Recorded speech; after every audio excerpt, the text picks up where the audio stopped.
Virgo, hi, welcome to Mr. Queen PH. At titingnan natin what's coming to you in the next 2 weeks from the time na mapanood nyo ang reading na to dahil ito ay isang timeless reading.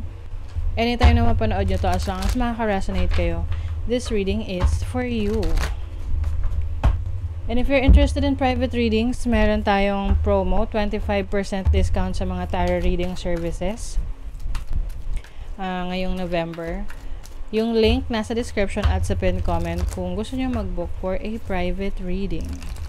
Okay, Virgo, let's see what's coming to you next 2 weeks. Okay, energy. Marami kang energy in the next 2 weeks. Maaring mas palalakasin mo yung sarili mo, palalakasin mo yung katawan mo. It's like you will be very powerful in the next 2 weeks kasi energy is power, 'di ba? So maaring marami kang kailangan ring gawin in the next 2 weeks. That's why you need a lot of energy. You also have harvest. So ito yung pag-ani ng mga itinanim mo. So yung iba literal na may harvest in the next 2 weeks. Kung kayo ay may farm, may mga pananim kayo sa probinsya or sa bakuran ninyo, this is also about yung resulta ng mga pinaghirapan nyo.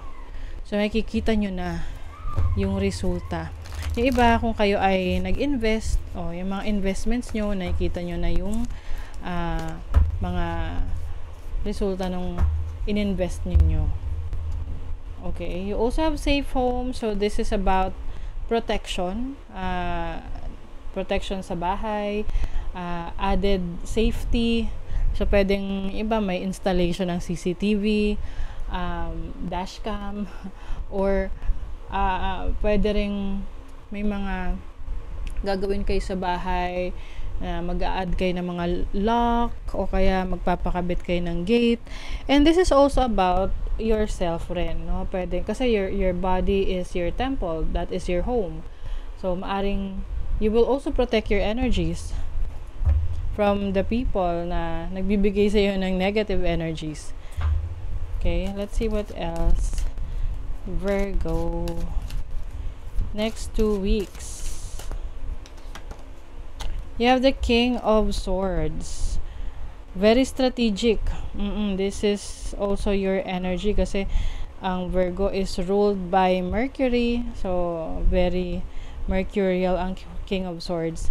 Maaring meron kang mga plano in the next 2 weeks na ito yung mga goals mo na syempre goals will only be goals kung wala kang gagawing action and planning, no? So syempre magpa-plan ka muna paano mo gagawin yon. So yung iba sa inyo may mga projects, may mga goals na gusto nyong ma-achieve in the next 2 weeks na hindi kayo masyado magpapadalos-dalos doon. Pag-aaralan nyo munang maigi. Ooh, you have the 9 of Pentacles.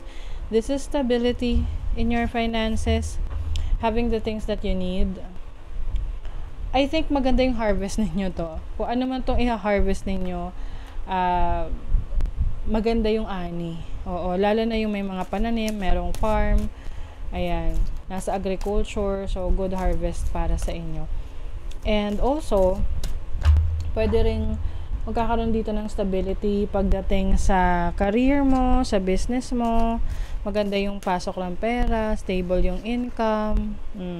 You also have the Queen of Cups. So this is about yourself, taking care of yourself, taking care of your needs. Maaari ring magpo-focus kayo sa inyong kalusugan in the next 2 weeks. Kasi syempre, yung katawan natin, yan din yung nagsusupply ng energy sa atin, no? Para magawa yung mga responsibilities natin, yung mga task natin, at para ma-fulfill natin yung ating mga goals. You have the Knight of Pentacles. So, this is an energy of tinatawag nilang slowly but surely. Meron kang mga plans na or mga goals na kailangan nito ng practical na approach. So, ito yung tipong hindi ka nangangarap lang, nagde-daydream lang. Ginagawan mo ng action, pinaplano mo, how are you going to make it happen? 'Di ba? Hindi lang yung tipong gusto kong maging milyonaryo in the next 3 years. Pero kung lagi mo lang iniisip na gusto mo lang yon, pero wala ka namang ginagawang action towards it, hindi siya mangyayari or matatagalan siya bago mangyari. So for some of you, you are really taking practical steps to make things happen. Okay? You have a pioneer destination. May long journey. Oo. Pwedeng in the next 2 weeks, magta-travel kayo sa ibang lugar, like mga road trips. Oo, yung tipong from Manila to Bicol, ganon. Yung iba naman, being resourceful. Okay. So, maaring you will be working with others, no? Meron ka mga makakasama, makakatrabaho for a certain project or a business na kailangan dito kailangan dito magkakasundo kayo para maging maganda yung resulta niya. Oo. You also have Beehive, very persistent. Ayan, yung stamina mo in the next 2 weeks, sobrang lakas. Oo. Talagang devoted ka sa pagpapalakas ng iyong katawan. Lalo na kung nagkaroon ka ng challenges sa kalusugan mo ng mga nakaraan, mas na-appreciate mo yung ngayon yung kalusugan mo. And ngayon, mas maingat ka na. Oo. Hindi na yung tipong basta ka na lang, yung parang wala kang pakialam sa katawan mo. Oo. Ngayon, you are very, ang tawag dyan, kumbaga, conscious ka. Yes, conscious ka sa iyong mga kinakain, yung mga activities mo, kung ano yung nakakabuti sa'yo, yun yung gagawin mo. Yung mga alam mong hindi nakakabuti, you're going to iiwasan mo yun. Ayan, may restriction dito. So, kumbaga, yung disiplina mo sa sarili mo, mas lalo mong palalakasin.